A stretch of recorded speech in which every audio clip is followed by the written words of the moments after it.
dont je me garde de donner le nom ici aujourd'hui, RCGP, donc c'est le régiment de la garde, commando de la garde présidentielle qui a été arrêté depuis quelques jours, qui est détenu aussi à l'ANR,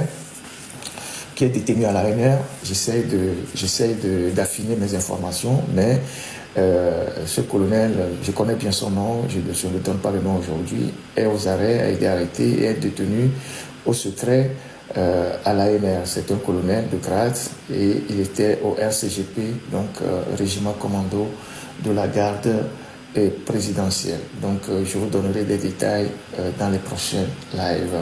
Et il y a plein de gens comme ça qui sont en train d'arrêter.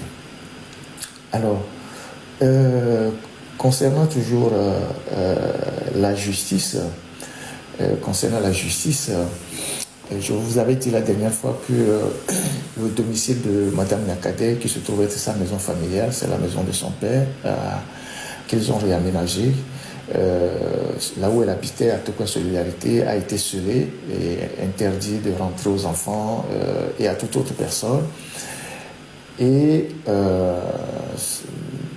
donc on ne sait pas quelle est la procédure qui a consisté au niveau de la justice à sceller cette maison, mais j'ai appris que le procureur, toujours lui, Mawama Talaka, qui est au service exclusif d'Anyasingbe au lieu d'être au service de la République et qui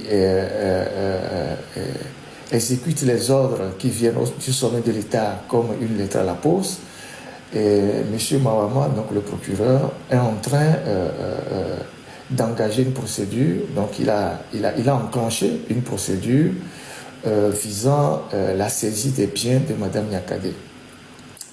Donc il a enclenché une procédure pour la saisie des biens de Mme Nyakadé. Alors, ce que je ne comprends pas dans sa démarche, voilà une dame qui vient d'être mise sous mandat de dépôt, elle n'est pas encore jugée, elle n'est pas condamnée, elle n'est pas allée à un procès, et on enclenche déjà une procédure de saisie de ses biens.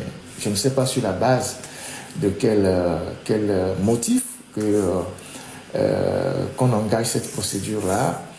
Et donc, vous imaginez déjà à quelle sauce judiciaire Mme Nyakadé sera mangée si demain on organise son procès. Donc, le procureur est en train d'engager cette procédure-là, et je tenais aussi à donner cette précision. C'est quand même surréaliste que M. Faure Gnassingbé puisse traiter une de ses femmes de la sorte. C'est quand même surréaliste. Ça m'amène à me poser énormément des questions sur la personne de Faure Gnassingbé. Qu'est-ce qu'il est vraiment capable de faire? Où est-ce qu'il peut aller pour le pouvoir? Sa propre femme, celle qui lui a fait des enfants, qu'il puisse la traiter comme ça.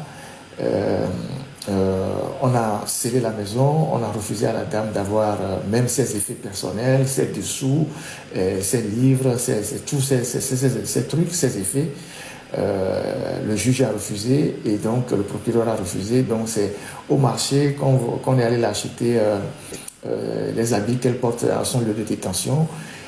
Et c'est incroyable qu'un homme puisse traiter une femme de cette manière-là, une femme de surcroît qui a été son épouse, avec qui ils ont fait vraiment des enfants. En tout cas, le ministère Faure Gnassingbé nous réserve encore beaucoup de surprises.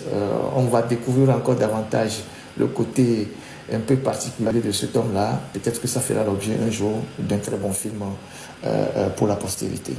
Voilà ce que j'ai à dire sur les dernières infos qui consistent à ce que les dernières infos concernant le dossier Mme Nyakadé, où le procureur est en train d'enclencher une procédure pour la saisie des biens de cette dame-là.